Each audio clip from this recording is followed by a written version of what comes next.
Hello my dear students, આવી ગયા સ્વાધ્યાય 7.1 ચાલી રહ્યો છે. આગળના લેક્ચર્સ તમારા સંકલનના જોવાના બાકી હોય તો ડિસ્ક્રિપ્શન બોક્સમાં મેં પ્લેલિસ્ટની લિંક મૂકી દીધી છે, એટલે તમને મજા આવી જશે.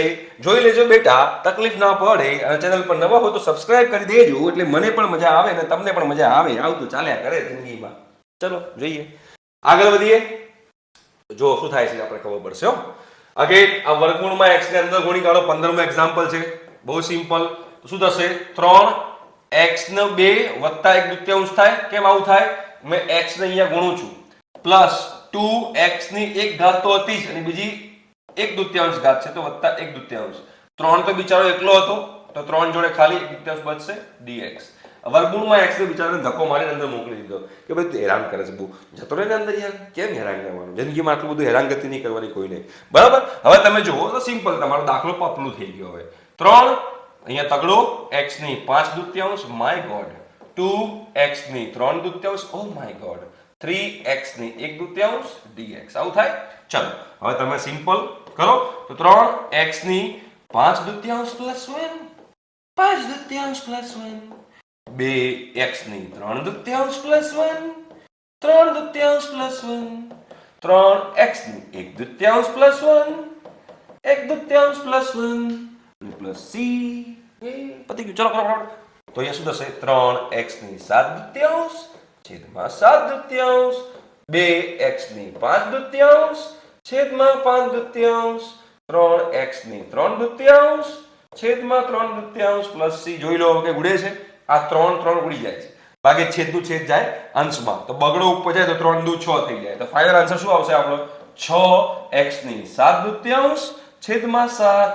આ બગડો ઉપર જાય તો 4 થઈ જાય, તો પ્લસ 4x ની 5 દૂત્યાંશ અપોન 5. શાબાશ. બગડો જાય ઉપર તો શું થાય? પ્લસ 2x ની 3 દૂત્યાંશ પ્લસ c. આ તમારો ફાઇનલ આન્સર થઈ ગયો. પાપલો યા પેબી. ચલો નેક્સ્ટ એક્ઝામ્પલ તરફ જઈએ એટલે વધારે મજા આવશે. આ એક્ઝામ્પલ નંબર 16. બહુ જ સિમ્પલ. 16 એક્ઝામ્પલ બહુ જ સિમ્પલ. સંકલનમાં અહીંયા 2x છે, માઇનસ 3 cos x છે, પ્લસ e⁻x છે, અને અહીંયા બ્રેકેટ બંધ કરી હું અહીંયા dx કરી નાખું તો મારો બેડો પાર થઈ જાય.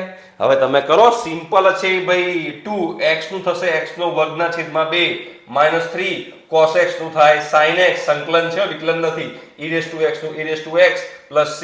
2 કટ થઈ ગયું તો x નો વર્ગ minus 3 sin x plus e⁻x અને પ્લસ c. એ તમારો જવાબ છે. 17માં જો 17માં તમે જોશો તમને ખબર પડશે. સિમ્પલ છે. હવે ડાયરેક્ટ કરું છું. 17માં ડાયરેક્ટ કરું છું, સંકલન નથી કરતો, ડાયરેક્ટ સંકલન જ કરું છું. બે અચળ x ના વર્ગનું થાય x નો ઘનના છેદમાં 3, માઇનસ 3 અચળ sin x નું છે minus cos x. sin x નું થાય માઇનસ cos x. એટલે જો જેવું માઇનસ આવે ને બ્રેકેટ મૂકી કૌંસ મૂકી દેવાનો તરત. જેવું માઇનસ આવે હેરાનગતિ ના થાય. માઇનસ 3 માઇનસ cos x મેં કૌંસ કરી નાખ્યો એટલે શું ભૂલ ના થાય. પ્લસ 5 અચળ x ની 1 દૂત્યાંશ પ્લસ 1 ના છેદમાં 1 દૂત્યાંશ પ્લસ 1. આવું થાય. Plus c. આ તમારું સંકલન થઈ ગયું. સાદું આપી દો.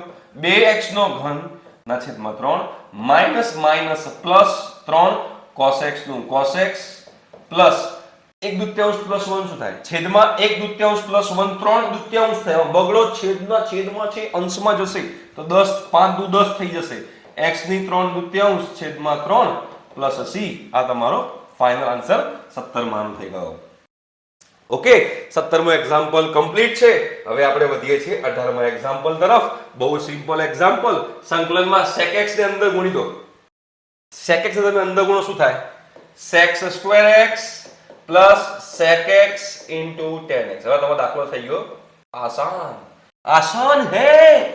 sec² x નું સંકલન થાય tan x, તો આનું સંકલન થશે tan x. આ સૂત્રો ખબર હોવા જોઈએ. sec x into tan x નું સંકલન થાય sec x, તો એ આપણને ખબર છે ને, પ્લસ c મૂકી દો.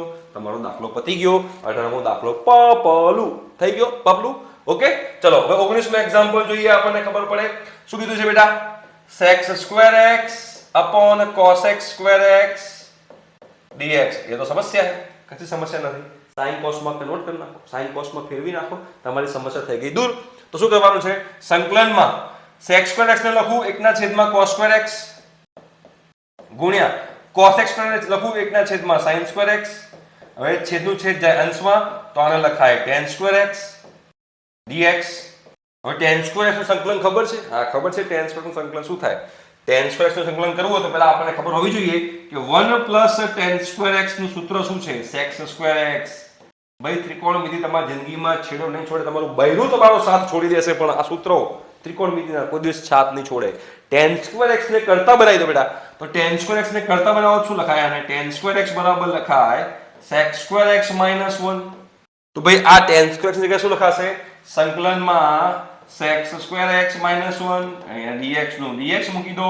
ભાઈ sec સ્ક્વેર x નું સંકલન તો મને ખબર છે શું થાય? tan x થાય. તો tan x મૂકવાનું, અહીંયા આગળ 1 નું સંકલન x છે તો x મૂકી દીધું પ્લસ c મૂકી દીધું. તમારો આન્સર પતી ગયો. 19 માની અંદર આ આન્સર છે. ઓકે, 20 ની અંદર તમે જો 20 માં શું કહે છે? સંકલનમાં 2 - 3 sin x my God upon છેદમાં cos સ્ક્વેર x. ભાઈ cos સ્ક્વેર x ને અલગ અલગ ભાગી દો તો લખાય શું?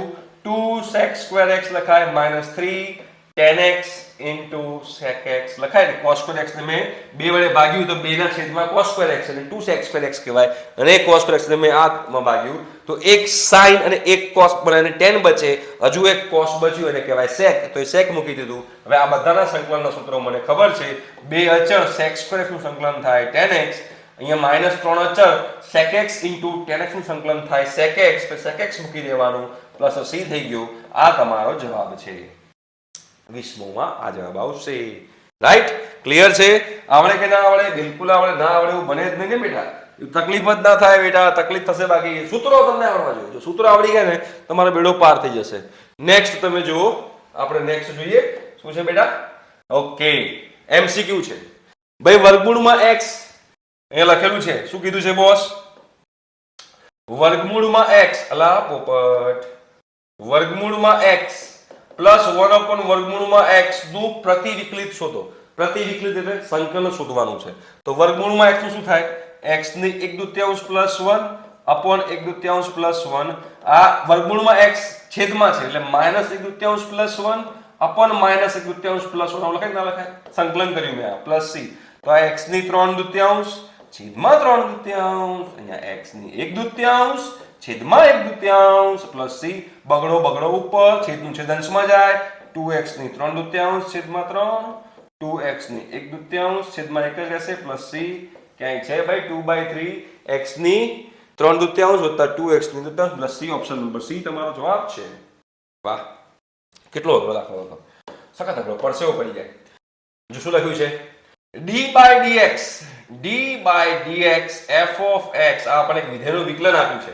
વિધેયનું વિકલન 4x નો ઘન - 3x ની 4 ઘાત હોય અને જો f of 2 બરાબર 0 હોય તો મારે fx શોધવા, મારે વિધેય શોધવું છે. આ મારે વિધેય શોધવાનું છે. હવે જો વિકલન આપ્યું છે, આ વિકલનને હું કાઢી નાખું તો મને વિધેય મળે કે ના મળે? હવે મારે વિકલનને કાઢવું હોય તો વિકલન જો ધારો કેમ છે કે -3 છે. -3 માંથી મારે માઇનસ કાઢવું હોય તો મારે આગળ શું મૂકવું પડે? માઇનસ ના કાઢવું પડે તો માઇનસ પ્લસ થાય. રાઈટ કે નહીં? યસ. તો અહીંયા આગળ આ વિકલન આપણને આપેલું છે. મારે શોધવું છે fx. મારે વિધેય શોધવું છે, મારે આ શોધવું છે. તો મારે આ પાર્ટીને કાઢવું પડે. તો આને જે વિકલન જે છે એને મારે કાઢવું હોય તો બંને બાજુ મારે સંકલન કરવું પડે. કેમ કે સંકલનને શું કહેવાય છે? પ્રતિવિકલન પણ કહેવાય છે. તો બંને બાજુ સંકલન કરું શું થાય? અહીંયા સંકલન કરી d/dx of fx લખું. આવી રીતે બંને બાજુ સંકલન કરું છું. અહીં સંકલનમાં શું લખાય? 4x નો ઘન -3 ના છેદમાં x ની 4 ઘાત dx. આવું લખાય ના લખાય?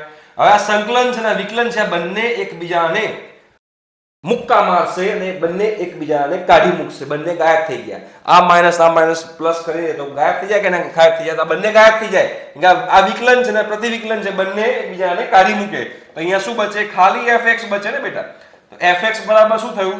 સંકલનમાં 4x નો ઘન -3 ના છેદમાં x ની 4 ઘાત dx. હવે આનું સંકલન કરો તો શું થાય? 4 x ની 4 ના છેદમાં 4 -3 x ની -4 પ્લસ 1 અપોન -4 પ્લસ 1 dx. ના dx ના પ્લસ c આવે. સંકલન થઈ ગયું ને? પ્લસ c આવે. 4 કેન્સલ થઈ ગયા અહીંયા. ઓકે, 4 4 કેન્સલ થઈ ગયા. અહીંયા શું બચ્યું બેટા? x ની 4 ઘાત બચી. x ની 4 ઘાત બચી. અહીંયા આગળ જોશો તો માઇનસ બ્રેકેટ કરી નાખું છું, ભૂલ ના થાય એના માટે. માઇનસ આ 3 ને બહાર લઈ લઈએ, 3 બહાર લઈ લીધો, બરોબર. x ની કેટલી ઘાત થશે? x ની -3 ઘાત થશે, છેદમાં -3 બચશે, પ્લસ c થશે. આમ આ 3 3 કેન્સલ, આ માઇનસ માઇનસ પ્લસ થઈ જશે. તો x ની 4 ઘાત પ્લસ x ની -3 ઘાત પ્લસ c. આ શું આવ્યું? આ આપણું આવ્યું fx. તો મારે શોધવાનું છે c. c શોધવાનું છે c. અહીંયા જો c ના ફોર્મમાં નથી, અહીંયા શું આપ્યું છે? અચળાંક આપેલો છે. અહીંયા c આપણે આપેલો, તો અચળાંક શોધવો પડશે. કઈ શોધશું? એના માટે શરત આપી છે. જુઓ, જો f(2) બરાબર 0 છે, આનો મતલબ શું થયો? f(2) બરાબર 0 છે, મતલબ જ્યારે આની અંદર હું x ની જગ્યાએ 2 મૂકીશ, અહીંયા fx છે ને, fx છે, f2 છે, તો x ની જગ્યાએ હું 2 મૂકીશ તો આનો આન્સર શું હોવો જોઈએ? 0 હોવો જોઈએ. તો બધે x ની જગ્યાએ 2 મૂકી દો, શું થાય? 2 ની 4 ઘાત થાય, પ્લસ અહીંયા 2 ની -3 ઘાત થાય, પ્લસ c. આને શું કહેવાય? આને f(2) ના કહેવાય. કેમ f(2) કહેવાય?